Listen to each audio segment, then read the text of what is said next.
दोस्तों, अगर आपको भी पंजाब और हैदराबाद के बीच खेला गया आईपीएल 2024 का सबसे रोमांचक और थ्रिलर मुकाबला पसंद आया हो तो हमारी इस वीडियो को एक दिल से लाइक जरूर कीजिएगा।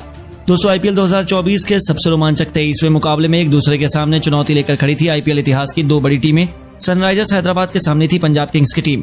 चंडीगढ़ के महाराजा यादवेंद्र सिंह इंटरनेशनल स्टेडियम में दोनों टीमों के बीच जब टॉस के लिए सिक्का उछाला गया तो पंजाब के कप्तान शिखर धवन ने टॉस जीतकर हैदराबाद के खिलाड़ियों को पहले बल्लेबाजी करने का न्योता दिया और यह उनकी टीम के लिए इतना सही साबित होने वाला था, इसका अंदाजा शायद धवन को भी नहीं था। जी हां, विकेट की तलाश में कप्तान शिखर धवन ने चौथे ओवर में अपने सबसे भरोसेमंद गेंदबाज अर्शदीप सिंह को गेंदबाजी में बुलाया और आते इस खिलाड़ी ने अपनी कातिलाना गेंदबाजी का ऐसा तहलका मचाया कि पहले ओवर की दूसरी गेंद पर ट्रेविस हेड का शिकार किया।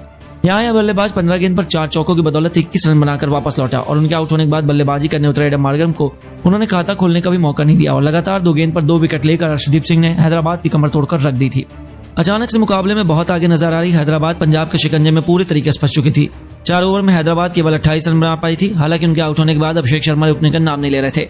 इस खिलाड़ी को कहाँ ही फर्क पड़ता है कि दूसरे छोर पर क्या हो रहा है। चौथे ओवर में उन्होंने से करण के खिलाफ स्टेडियम पार गगनचुंबी छक्का ठोका तो अगली गेंद पर चौका मारकर उन्होंने तेवर पंजाब को दिखा दिया। लेकिन दोस्तों, ओवर कॉन्फिडेंस के चलते अगली गेंद पर यह खिलाड़ी भी गलती कर बैठा और सैम करन ने ईंट का जवाब पत्थर से देते हुए अभिषेक शर्मा का भी शिकार कर हैदराबाद के टॉप 3 बल्लेबाजों को पवेलियन की शोभा बढ़ाने भेज दिया, जहां अभिषेक भी 11 गेंद पर 2 चौके 1 छक्के की बदौलत 16 रन बनाकर पवेलियन लौट गए और मोर्चा संभालने मैदान पर इंपैक्ट प्लेयर के तौर पर राहुल त्रिपाठी के साथ युवा खिलाड़ी नीतीश रेड्डी मौजूद थे।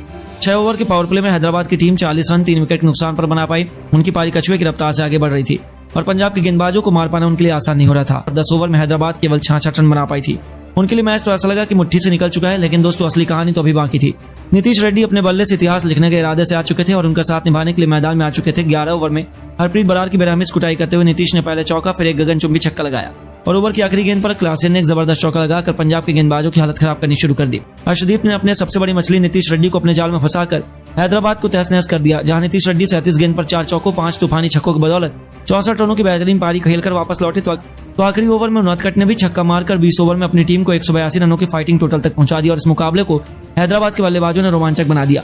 पंजाब के लिए अर्शदीप सिंह ने सबसे अधिक 4 सफलताएं हासिल की। दोस्तों, पंजाब के अबधाकड़ बल्लेबाजों पर इस लक्ष्य को हासिल करने की जिम्मेदारी थी। हालांकि हैदराबाद के कातिलाना गेंदबाजी क्रम के आगे वह आसान तो बिल्कुल नहीं होने वाला था। अपनी टीम को जबरदस्त शुरुआत दिलाने के इरादे से कप्तान शिखर धवन के साथ जॉनी बेयरस्टो की खतरनाक जोड़ी मैदान में उतरी, लेकिन लेजेंडरी पैट कमिंस के सामने उनकी एक न चली।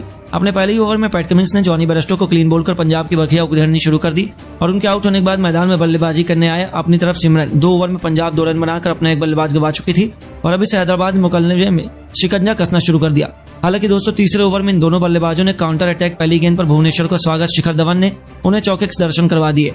5वीं गेंद पर प्रभ सिमरन ने गेंदबाज के सम्मान को ठेस पहुंचाते हुए उनके सिर के ऊपर से एक और तूफानी छक्का लगाकर अपनी टीम को तूफानी रफ्तार से आगे बढ़ाना शुरू कर दिया। लेकिन दोस्तों, भुवनेश्वर से उलझना उन्हें बहुत भारी पड़ा और भुवी ने अगली गेंद पर प्रभ सिमरन को पवेलियन भेजकर पंजाब की कमर तोड़नी शुरू कर दी। प्रभ सिमरन केवल 4 रन बना पाए और 3 ओवर में पंजाब ने 11 रन बनाकर अपने दोनों बल्लेबाजों को खो दिया और अब शिखर धवन का साथ निभाने के लिए मैदान में सैम करन आ चुके थे।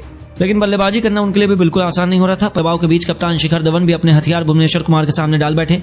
एक बहुत बड़ी गलती उन्होंने की और भुवनेश्वर को तोहफे में अपना विकेट देकर उन्होंने भी पवेलियन में जाकर बैठना अपनी मजबूरी बना लिया, जहां कप्तान शिखर धवन भी 16 गेंद पर केवल 14 रन बनाकर लौट गए और पंजाब की पारी ताश के पत्तों की तरह बिखर गई। 5 ओवर में पंजाब केवल 20 रन बना पाई और उनके टॉप 4 बल्लेबाज पवेलियन लौट चुके थे। पंजाब अभी से इस मुकाबले को लूजर मान रही थी। अभी भी पंजाब को जीत के लिए 78 बॉल में 143 रन चाहिए थे, जो नामुमकिन नहीं था। और फिर पंजाब के बल्लेबाजों ने ऐसा मुकाबला पलटा कि देखने वालों की भी आंखें फटी रह गई और फिर क्या हुआ उस पर कोई भरोसा ही नहीं कर पाया। आखिरी ओवर तक खेले गए इस रोमांचक मुकाबले में रोमांस ने अपनी सभी हदों को पार कर दिया। लेकिन दोस्तों, अब आपको क्या लगता है, हैदराबाद और पंजाब में कौन आईपीएल 2024 में चैंपियन बन सकता है? अपनी कीमती राय में नीचे कमेंट करके जरूर बताइए और ऐसी शानदार खबरों के लिए वीडियो को लाइक, चैनल को सब्सक्राइब करना ना भूलें। धन्यवाद।